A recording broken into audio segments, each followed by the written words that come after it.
Welcome to episode 96 of Online Marketing Lessons. I'm your host Ali Salman, and this podcast is brought to you by Rapid Boost Marketing, rapidboostmarketing.com. Today we are covering 5 signs of bad SEO.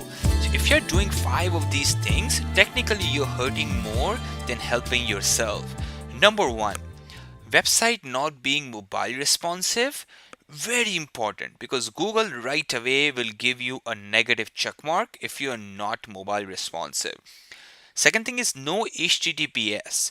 From October onwards, Google is clearly saying that you need to have an HTTPS in order to be secure for people who are browsing on your website. So make sure that you have HTTPS and your website is mobile responsive. Number 2, duplicate titles, tags, and descriptions, or in general, we call it poor on-site SEO. Poorly done on-site SEO, which has a reputation, which has the keyword density is completely off, and it's not done following the best practices. Number 3, broken internal and external links. So example, you have 50 links externals to pointing to a different websites or reference points. Out of 50, 7 of them are broken. So when Google crawls them, Google is like, well, it's like promising someone but not giving them something. So if your link is broken, technically it hurts you more. So make sure you go over your website and find all the broken links, because they are hurting you actually. Number 4 is duplicate content or low quality content. If you have a duplicate content, we have talked about how can you find out that if you've been using duplicate content or someone else have copied your content. Make sure you don't have duplicate content on your website, because end of the day, it's not helping. It's basically it's not in the best policies of Google. And secondly, a lot of times you may not be using duplicate content, but someone else is copying your content, so you can actually stop them by doing that. Okay.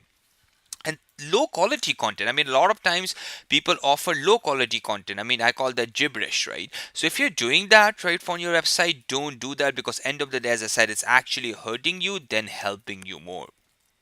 Number 5, the last one. It's called poor user experience and poor user interface. What does that entail to? It entails to a very high bounce ratio and less time on your website and less pages visited on your website. So if you have people coming on your website, they basically leave. Majority of them are leaving after viewing the first page. They're not staying longer. They're spending less than 20-30 seconds on the website.